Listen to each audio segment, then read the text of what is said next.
In front of you, I'd like to speak to the budget generally. The word that we hear over and over and over again to describe this budget is the notion that a 1.3 property tax or inflation rate property tax increase for homeowners must be done so that homeowners can afford it.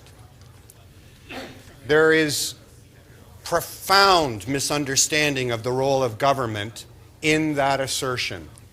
It asserts that the only relationship Torontonians have to the government is how much tax they pay. Absolute, profound nonsense. It also asserts that what makes Toronto affordable or not affordable is how much property tax we pay. If that were the case, we would not be the poverty capital of Canada. Right now, the highest rate of child poverty anywhere in the country is here. And yet, our property taxes are the lowest anywhere in the province. Low property taxes are the reason that there is poverty in the City of Toronto. The thing that people forget when they fixate on the affordability of the tax rate is that the tax rate collects money to actually solve the problems people care about. If you ask people, what makes Toronto unaffordable for you, they will say housing, they will say daycare, they will say transportation. Okay. When we collect money to pay for those programs... Sorry, Councillor Perks, I have put your time on hold. If I can ask the media, members of council that are being interviewed, please. It's hard to hear the proceedings of council. Okay, thank you. Can you continue? Gee, I was on a good roll there. I know, I'm sorry, but there was so much noise.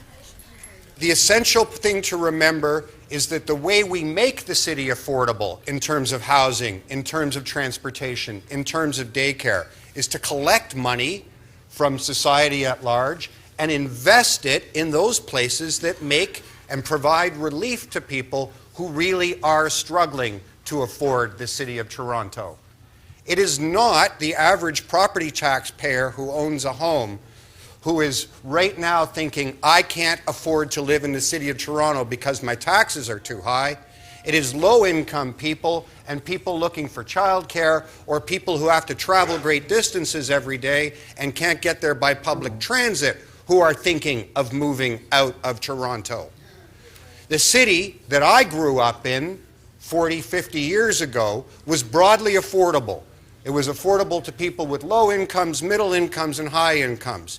That's what you want in an ideal city. You want it to be a place where everybody can thrive, everyone can grow, and everyone can make the best of their opportunity in life.